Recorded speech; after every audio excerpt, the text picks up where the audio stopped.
Bapak Ibu Saudara yang kekasih dalam Kristus Yesus Tuhan kita, selamat bertemu kembali dengan kami, HKBP Kernolong, HKBP tertua di luar Pulau Sumatera, yang senantiasa setia bersama saudara dalam renungan malam. Salam. Dan untuk memulai renungan ini kita berdoa. Terpuji Engkau Bapa di sorga, yang senantiasa menyertai memberkati kami dalam sepanjang kehidupan kami, sepanjang hari ini hingga di malam ini. Dan kami ingin beristirahat, dan sebelum kami beristirahat, kami ingin bersama-sama dengan Engkau di dalam firman-Mu. Biarlah Roh-Mu yang membuka hati dan pikiran kami, agar kami memahami apa yang Tuhan inginkan. Di dalam Yesus Kristus kami berdoa. Amin. Saudara-saudara yang kekasih, firman Tuhan untuk kita pada hari ini, hari Rabu, tanggal 20 Agustus 2025, sebagaimana ditetapkan oleh HKBP, kita ambil dari kitab Ibrani pasal yang ke-7, ayat ke-11 hingga ayat yang ke-28, dan yang menjadi pembimbing ayat 26. Sebab imam besar yang demikianlah yang kita perlukan, yaitu yang saleh, tanpa salah, tanpa noda, yang terpisah dari orang-orang berdosa, dan lebih tinggi daripada tingkat-tingkat surga. Demikian firman Tuhan.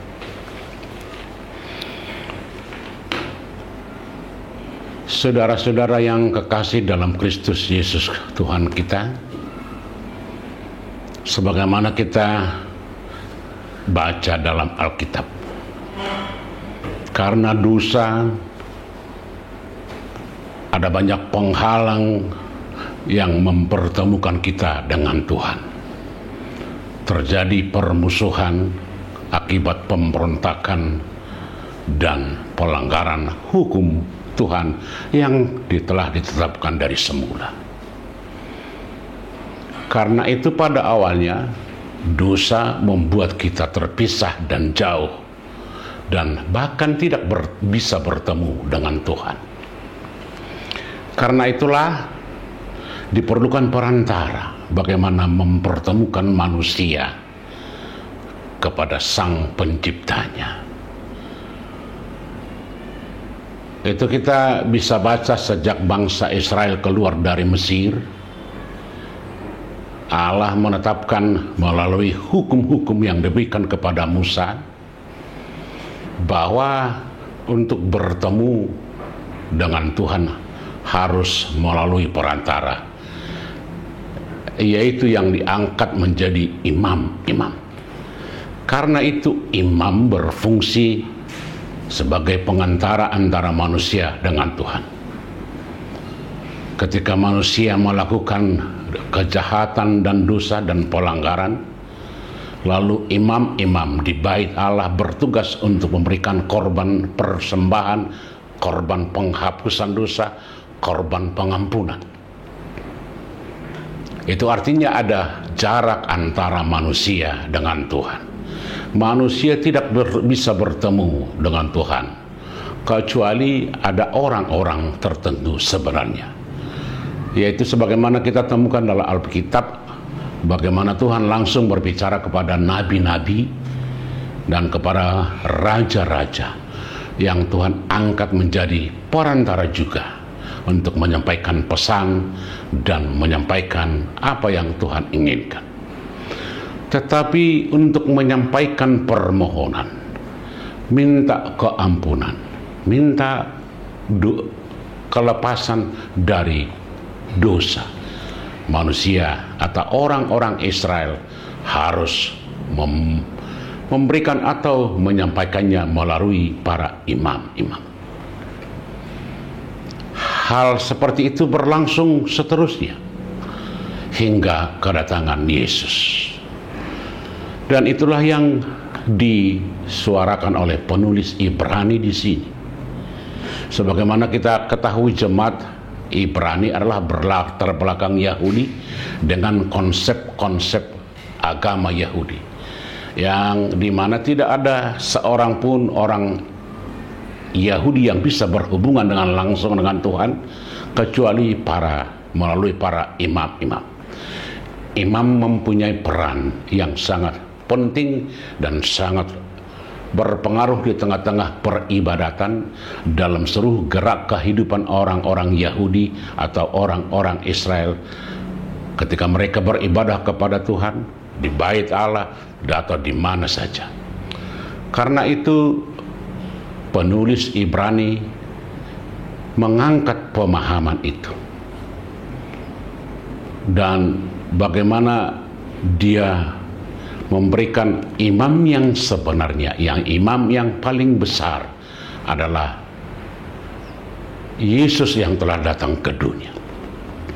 Melalui Yesus Kristus yang datang ke tengah-tengah dunia, yang disalib, mati dan dikuburkan dan bangkit kembali, yang berasal dari surga.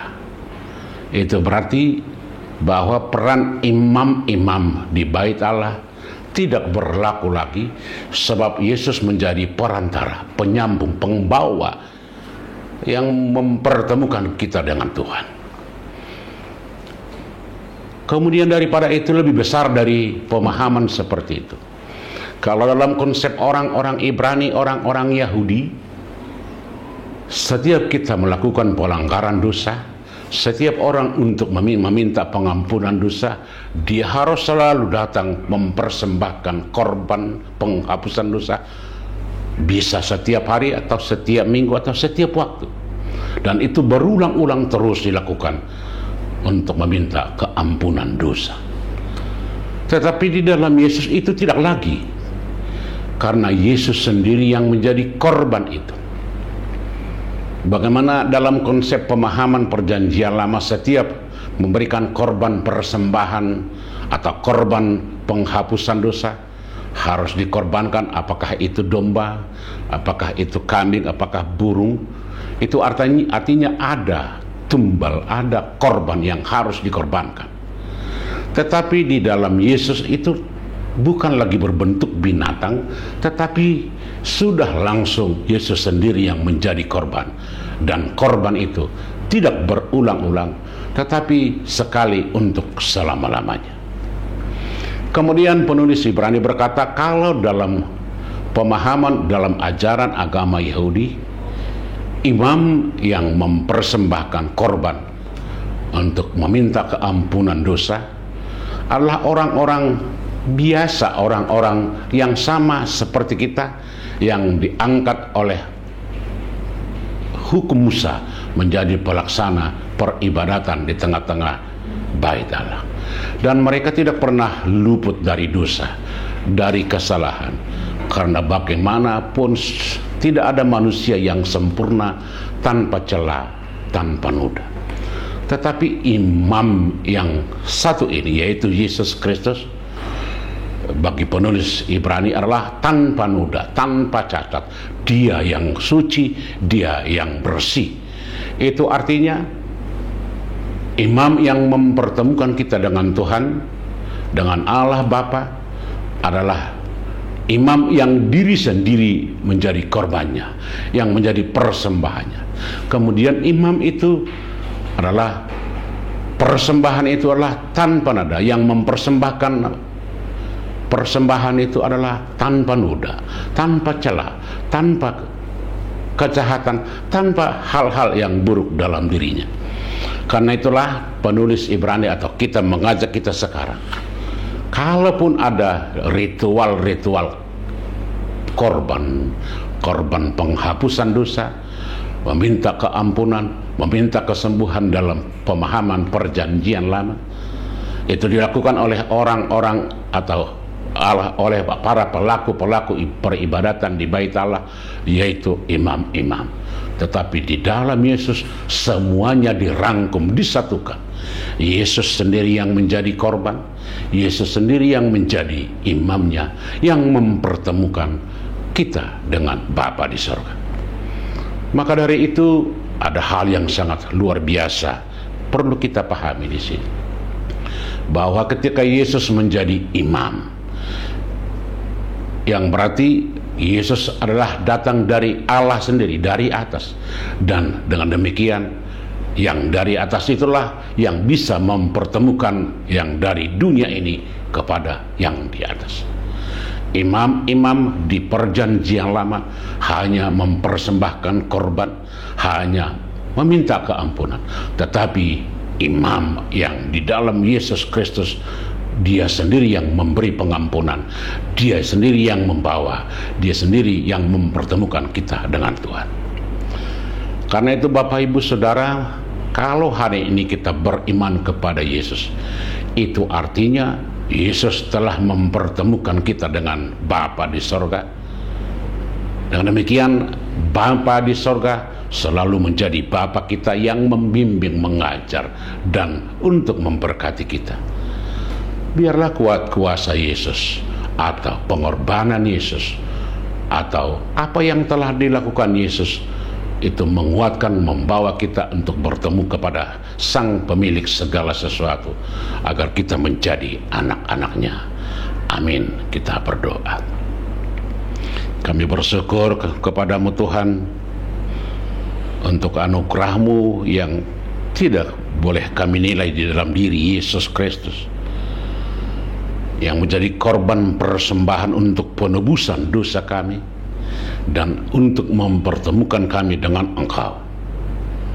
Betapa kami yang sungguh hina ini, sungguh berdosa ini, dikasihi Engkau kasihi melalui Yesus yang menjadi imam yang tidak bernoda, tidak bercela, tetapi yang kudus, supaya kami kudus datang menghadap kehadirat-Mu.